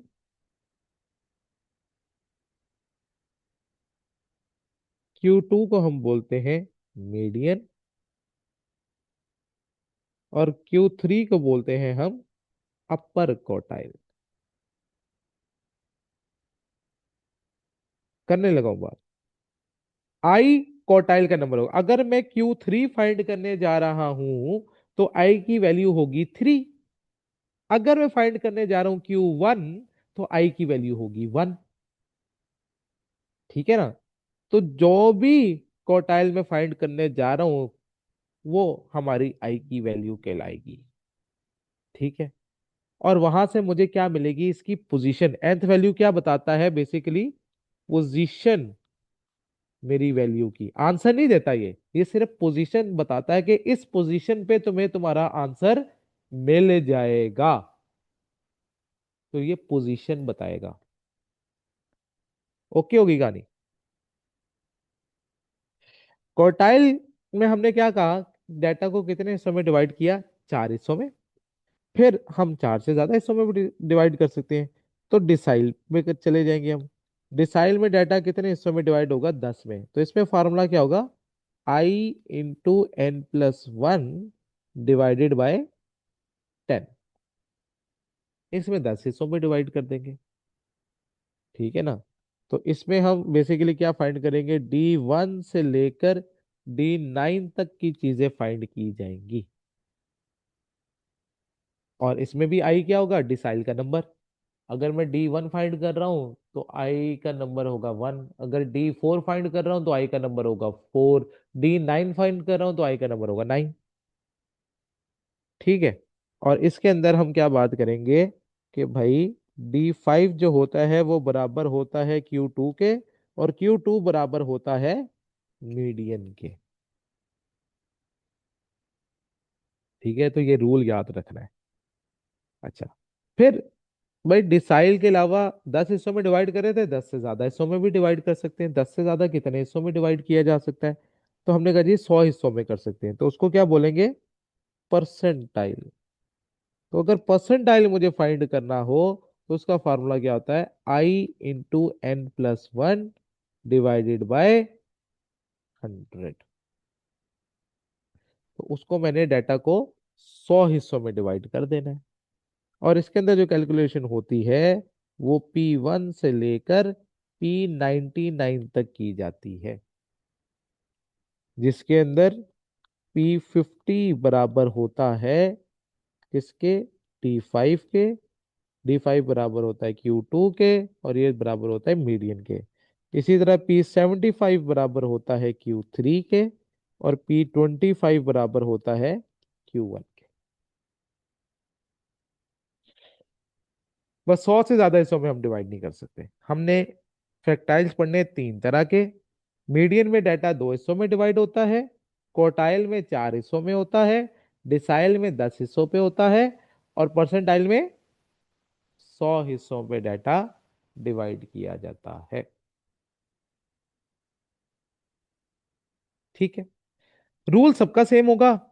पहला रूल क्या है इन सब के अंदर? चाहे मैंने मीडियन फाइंड करना है, चाहे मैंने क्वार्टाइल करना है, चाहे मैंने डिसाइल करना है, चाहे मैंने परसेंटाइल करना है, मैंने डाटा को अरेंज करना है असेंडिंग ऑर्डर में। Rule number 1।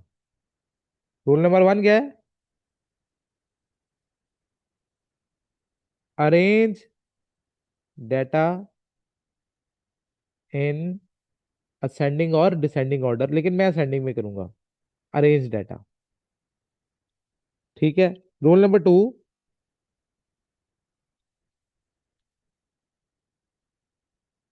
Find nth position,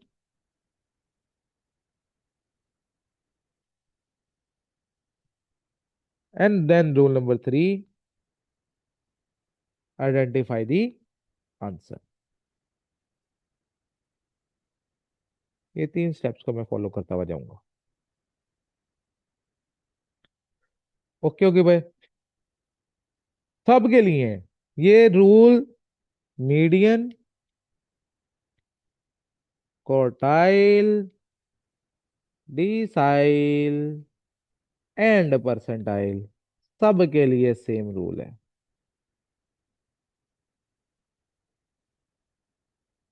ये रूल सबके लिए सेम है। ओके होगी बात। अच्छा।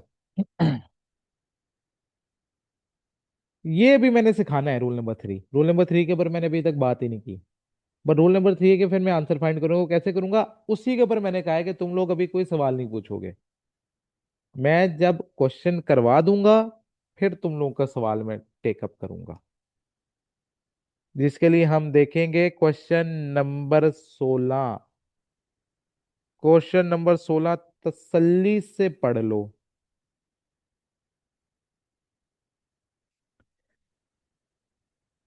क्वेश्चन नंबर 16 तसल्ली से पढ़ लें, क्योंकि अब हम क्वेश्चन नंबर 16 स्टार्ट करने लगे हैं। Hand writing. हैंड राइटिंग को क्या हुआ?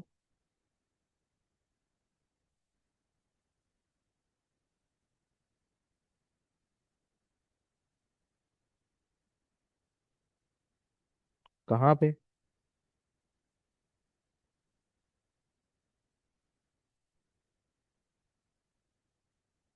अच्छा।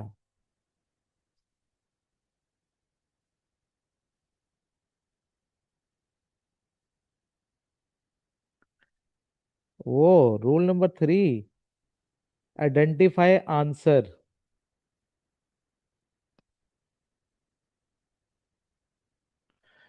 करवा दी। मेरी थोड़ी सी डॉक्टरों वाली लिखाई है, समझ लिया करो। ठीक है। अच्छा जी। तो अब मुझे यहाँ पे क्या कैलकुलेट करना है? लोअर क्वार्टाइल कैलकुलेट करना है, 7 डिसाइल कैलकुलेट करना है, 84 परसेंटाइल, मीडियन, अपर क्वार्टाइल, और पता नहीं क्या क्या। अच्छा। कुछ भी कैलकुलेट करना हो इनमें से, सबसे पहला काम क्या है? What is step number 1? Data को अरेंज करना है असेंडिंग ऑर्डर में। पहली वैल्यू क्या आएगी? पहली वैल्यू आ गई 5। 5 के बाद अगली वैल्यू।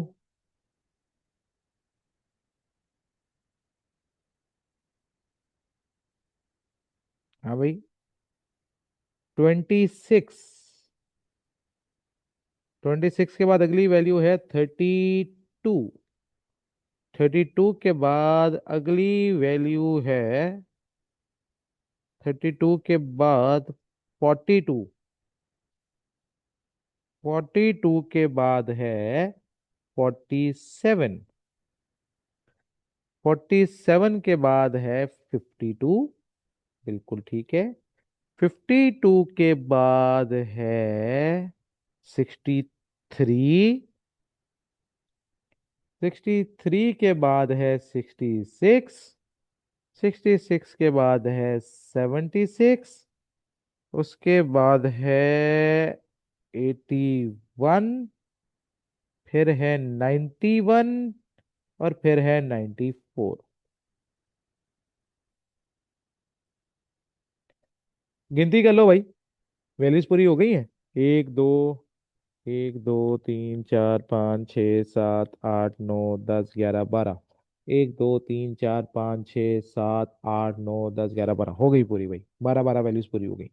डाटा रेंज हो गया सेंडिंग ऑर्डर में। अब पहला पार्ट क्या था? What is the first part? अब मेरे साथ रहना है तुम लोगों ने, चीजें समझना। ठीक है, क्वेश्चन अभी ना करना, पहले समझना। ठीक है। क्यू लोअर क्वार्टाइल किसको बोलते थे? Q1 को। ठीक है। अब पहला काम था डाटा को अरेंज करना, रेंज डाटा मैं कर चुका हूं। अगला काम था nth पोजीशन फाइंड करना। तो nth पोजीशन का फॉर्मूला क्या था? I × n+1 divided by 4। तो I की वैल्यू क्या आ गई? 1। तो 1 × नंबर ऑफ वैल्यूज थी 12। 12 + 1 डिवाइडेड बाय 4। तो बताओ आंसर क्या आया?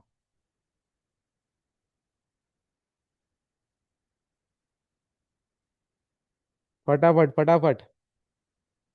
3.25 वैल्यू। ये मुझे पोजीशन पता लगी। ये किन दो वैल्यूज के दरमियान आएगी? तो मैंने कहा जी ये थर्ड और फोर्थ वैल्यू के दरमियान आएगा। तो what is the third value? Third value मैं एज इट इज नीचे उतार लूंगा। थर्ड वैल्यू क्या थी मेरे पास अरेंज डाटा में?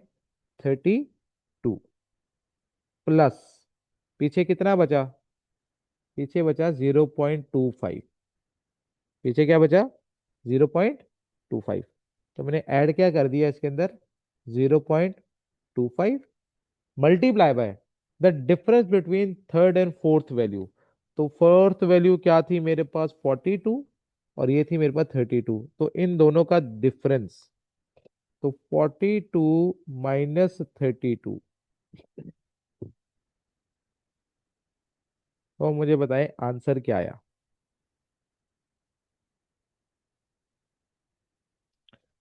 34.5 विल बी द आंसर। अच्छा जी। तो 3.25 वैल्यू किन दो वैल्यूज के दरमियान आ रही थी? थर्ड और फोर्थ के। मेरा आंसर क्या आया था Q1 का? 3.25 वैल्यू। तो थर्ड और फोर्थ के दरमियान था। अगला पार्ट 2। पार्ट 2 में वो क्या कह रहा है? D7 फाइंड करेंगे। मैंने कहा था अभी सवाल नहीं, अभी सिर्फ देखना है। अभी जो भी सवाल जहन में आ रहे हैं अभी दबा के रखो उनको। D7। अब D7 का डिसाइल है इसका मतलब है। तो डिसाइल में क्या होता है?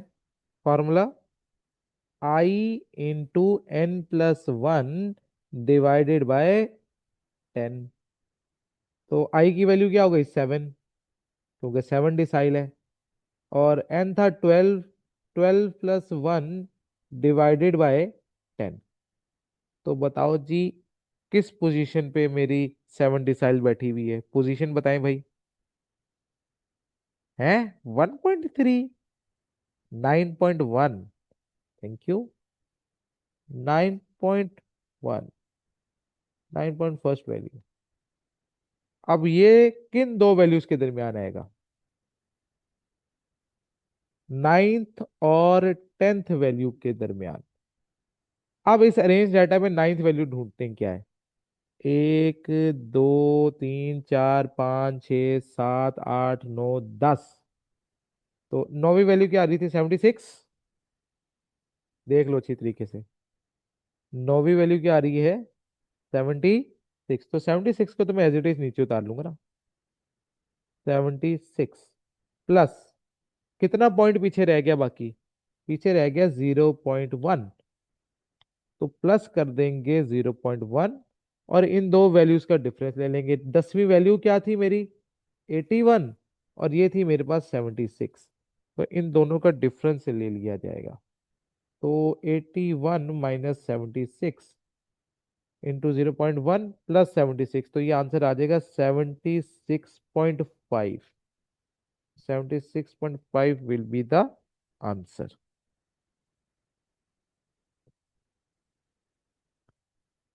अच्छा,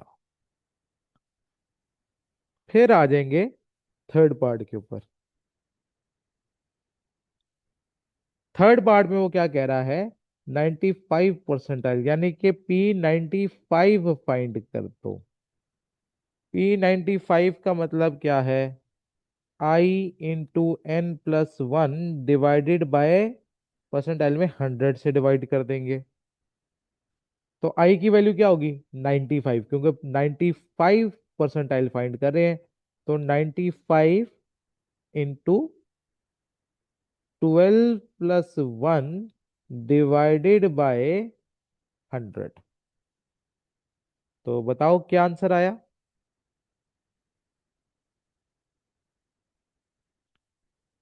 नहीं, यूजर भाई दोबारा कैलकुलेट करें एक बार।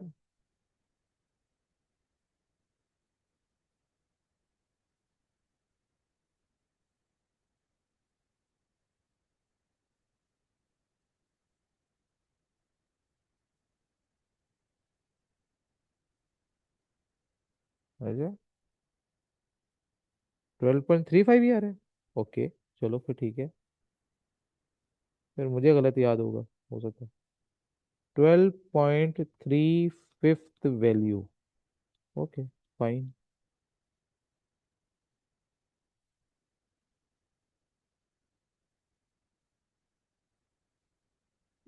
नहीं यार, एक बार दोबारा चेक करो।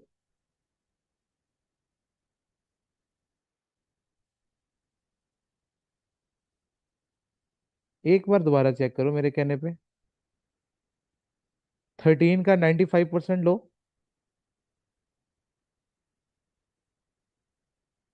है।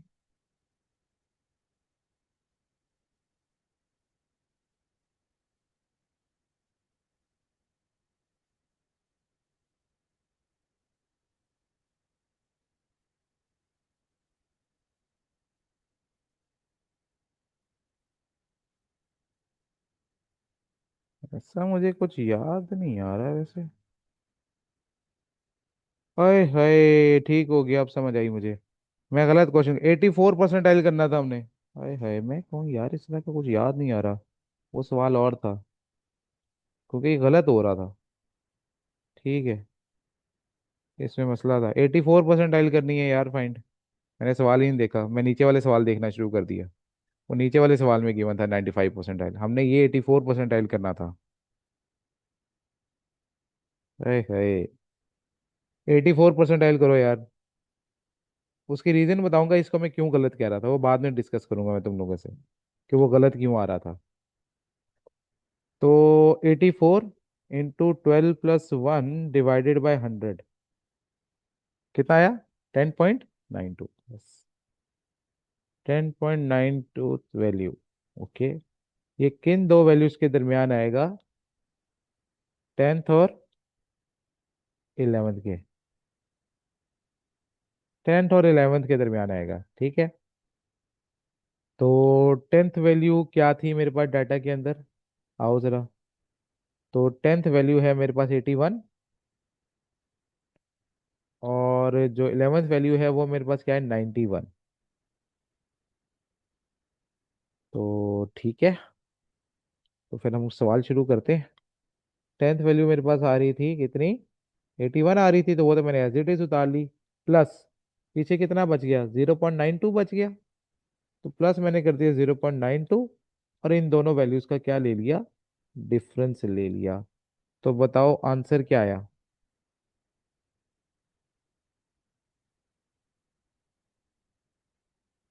90.2 will be the answer.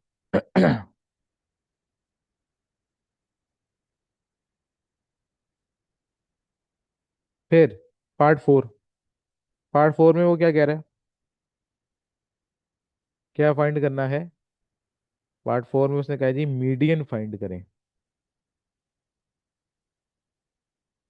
Part 4 में क्या करना है, मीडियन फाइंड करना है। तो मीडियन में एन पोजीशन फाइंड करने का फॉर्मूला क्या था, n+1 डिवाइडेड बाई 2।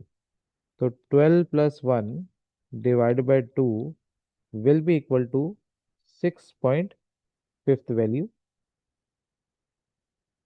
जो कि किन दो वैल्यूज के दरमियान आएगा, 6th और 7th वैल्यू के दरमियान आएगा।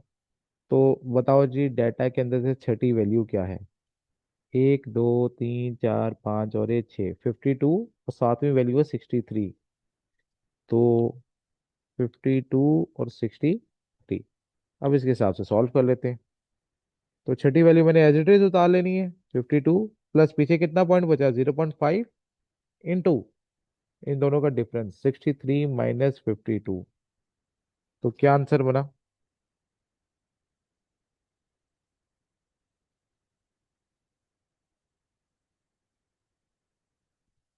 हाँ भाई बताओ क्या आंसर बना, 57.5। लो जी, ये चार पार्ट तुम लोगों के सामने। अब बताओ कोई सवाल है किसी का, अब पूछो।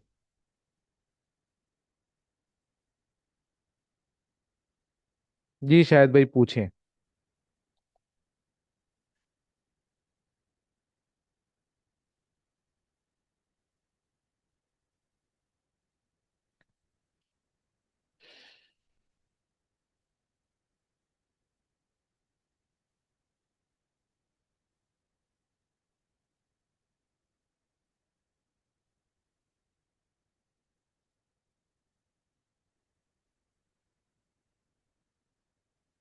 हाँ हमेशा प्लस ही करेंगे पॉइंट, यस।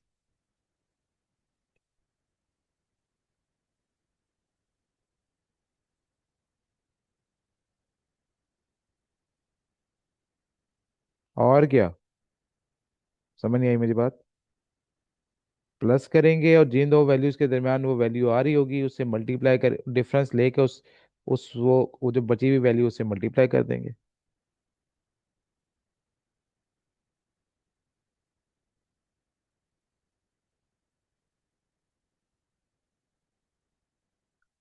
क्योंकि उन दो वैल्यूज के दरमियान आ रहा था ना, देखो मेरा आंसर आ रहा है फॉर एग्जाम्पल 10.92 वैल्यू, ठीक है। तो हमेशा डिफरेंस लेना होता है, डिफरेंस का मतलब होता है बड़ी वैल्यू में से छोटी वैल्यू माइनस करना, ठीक है ना। तो हम डिफरेंस बेसिकली कैलकुलेट करते हैं, और डिफरेंस का मतलब होता है, ओके, कर दूंगा आज अपलोड इंशाल्लाह। बड़ी वैल्यू में से छोटी वैल्यू को जब हम माइनस करते हैं तो that is known age difference. तो डिफरेंस हमेशा बड़ी वैल्यू से छोटी वैल्यू माइनस होती है, छोटी में से बड़ी वैल्यू माइनस नहीं होती। यस, हमेशा पॉजिटिव आएगा।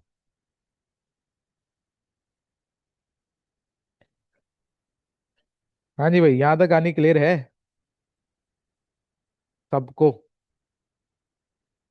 इसलिए मैंने कहा था कि भाई बीच में किसी ने सवाल नहीं पूछना, क्योंकि मुझे पता है कि कहानी शुरू में अटकती है। चार सवाल कर लिए हैं, अब तुम लोगों को कहानी समझ आ गई है कि ये हो क्या रहा था, वरना शुरू में कुछ नहीं होना था। हाँ पोर्टल, मैं देखता हूँ, मुझे अगर पोर्टल की मेरे पास, मैंने अभी तक खुद पोर्टल चेक नहीं किया। वो कई दफ़ा मुझे भी लेट पोर्टल की हैसियत है, तुम लोगों को तो अलहदा कहानी है ना। फ्रैक्टाइल का मतलब होता है जब दो से ज्यादा हिस्सों में डिवाइड किया जाए। दो हिस्सों में डिवाइड करोगे तो मीडियन है, दो से ज्यादा हिस्सों में डिवाइड करोगे तो फ्रैक्टाइल है।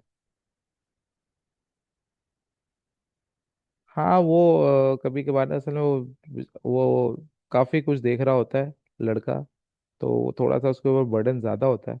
और कई दफा तो मुझे लेट असेस मिलती है कि मैं अपलोड कर सकूं चीजें, तो टेंशन नहीं लेनी। हाँ हाँ, इसके अलावा भी टाइम देना है, बिल्कुल देना है इसको, वो मैं बताऊंगा कब से देना शुरू करना है। चैप्टर खत्म हो जाए, जो चीजें पढ़ाता हूँ उसको तो रिवाइज किया ही करो। अब बाकी फिर जब चैप्टर खत्म होगा फिर बताऊंगा कि टाइम कहाँ कहाँ यूटिलाइज करना है तुम लोगों ने और कैसे करना है। ठीक है। तो तुम लोगों ने परेशान नहीं होना उसके वाले से। नहीं, अभी नहीं करनी रीड, बुक नहीं रीड करनी, नोट्स ही करने हैं। हाँ, डिसाइल परसेंटाइल क्वार्टाइल सब डिसाइल फ्रैक्टाइल्स के अंदर आते हैं। डन है, डन है।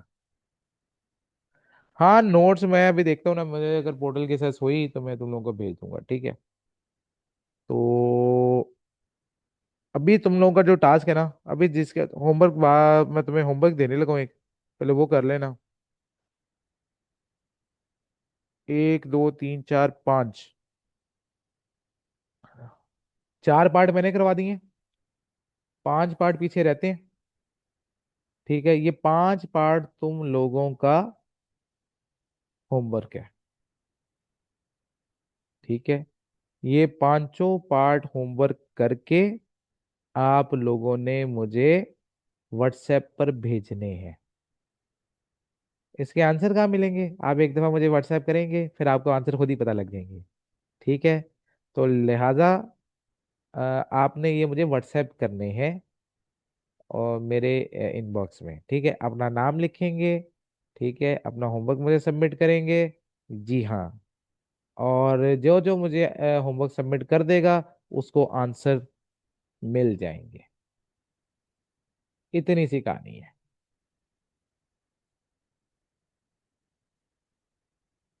ठीक है, तो इसका स्क्रीनशॉट ले लो पहले तो, सवाल का, सवाल का स्क्रीनशॉट पहले ले लें। इंशाल्लाह हो जाएगा कवर बेटा, बिल्कुल। तो आपने इसका स्क्रीनशॉट ले लो। ठीक है। ये जो क्वेश्चन नंबर 16 है, क्योंकि 16 के बाकी पार्ट आप लोगों ने करने हैं, तो इसका स्क्रीनशॉट ले लो आप लोग फिलहाल।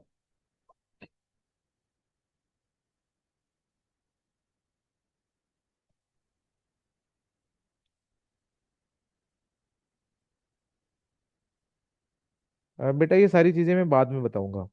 मैंने इसको कहा था मुझे आपने एक दो थोड़ा कुछ अरसा देना, फिर मैं बताऊंगा क्या प्रैक्टिस करनी है, कौन सा सवाल प्रैक्टिस करना है कौन सा नहीं करना है। बेटा पहले बाकी टॉपिक्स तो आने दो, अभी सिर्फ यही करो, जितना दिया है उतना अभी ध्यान देना है, आगे नहीं भागना।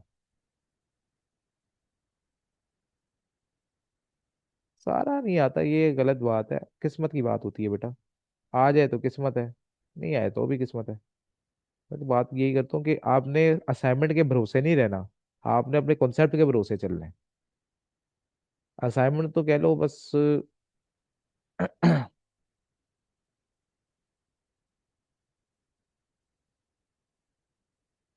तो ये जिसने सोल्यूशन का स्क्रीनशॉट लेना है वो उसका ले ले। ठीक है, ये सोल्यूशन का स्क्रीनशॉट है। ठीक है। बाकी भाई जी,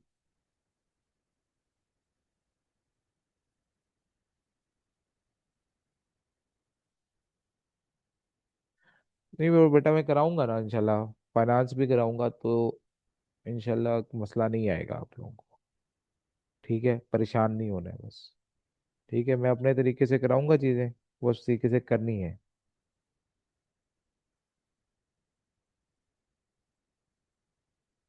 हो जाएगा बेटा, हो जाएगा, टेंशन नहीं लेनी बस। ठीक है। आने दो वक्त, फिर मैं बताऊंगा कि कैसे उसको भी सॉल्व करना है। ठीक है। बाकी इंशाल्लाह यार कल मुलाकात होगी। ठीक है। तब तक के लिए भैया जी, अल्लाह हाफिज।